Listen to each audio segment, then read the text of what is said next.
Hi guys, just watched the video from Celeste Headlee on the 10 ways to have a better conversation. I don't necessarily disagree with anything that she said, but I thought it was interesting that she also uses a lot of these tactics in her interviews on teaching people how to do interviews. One of the things that we do in our business in interviews and in our client interviews is we do the one thing she told you not to do, which is repeat back what the client or the person says so that they know you're listening. It's in lots of podcasts called active listening, and I think it's interesting that she says not to do it. There's probably 100 podcasts out there saying that you should do that for active listening. It helps the interviewee hear what they said in their own words so they can change it if they want. And in a client situation or a sales position, it makes the person know that you heard what they said. So, I don't know. Somebody else's perspective, I'm not sure if I agree or disagree on it. It's worked for us, but maybe it's not the best tactic. Not sure. And did anybody else Google who her grandfather was? I was very curious. Her basic rules, though, her 10 basic rules, I agreed with all of them to a certain extent. Some of them were very black and white. Yes, you should always be listening. And actually, she said that one was the most important one. And I think sometimes that one can be the hardest.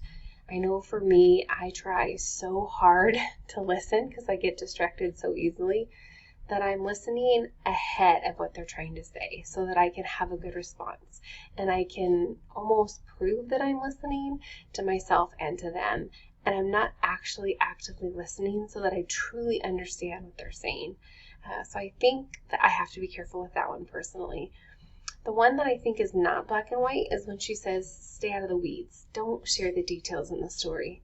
We've all heard a conversation where they shared 0 details, and it's so dry and so boring, and literally having to have a conversation with that person is hard. You feel like that's all you're asking them is to share details and to pull details out of them, and that doesn't feel like much of a conversation.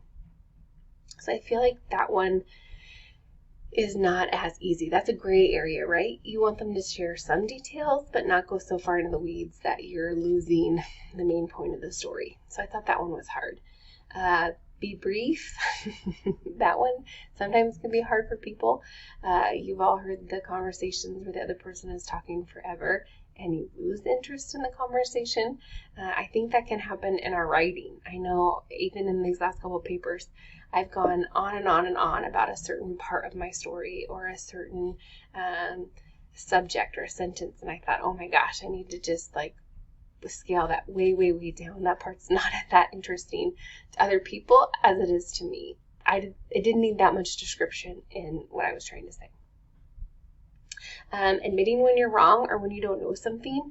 Is that like business 101 they teach you? It's so hard to do that. I know it's so hard to do that. I didn't know what pontificate meant when she said it. I literally had to stop the video and Google it and look it up. So it's okay to admit when you don't know something or you don't understand something. I think that is really important. And I think that's part of a conversation. Chances are if you're having a conversation with somebody and you don't know it, they want to talk to you about it. So it's a good chance to have that conversation and stop it and get more involved in it.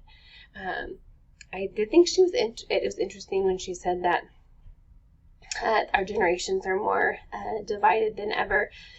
I've heard controversy on that we're really not more divided than ever, that we've had way worse times, but it's just more public than it's ever been. So it feels more divided than ever. We have social media. We have ways to get out there and vocalize it. Our media never gave their perspective before. They gave the facts and the facts only. So you didn't see the different sides of it. Now our media gives their opinion, their neighbor's opinion, their neighbor's neighbor's opinion, as well as some of the facts. And we see everyone else's opinion on Facebook. So we see, or Instagram or whatever social media they use. So we see how divided we are, way more than we ever did before. Before, the only way you knew it is if you ran into someone in the grocery store or you were in that conversation with somebody in person. But I think it was way worse before. And I think that they've had studies on it I'm real interested to see the actual studies on it, because I think the numbers are pretty astounding, that we were divided a lot more before than we are now. But I thought it was a great TED Talk. I learned a lot.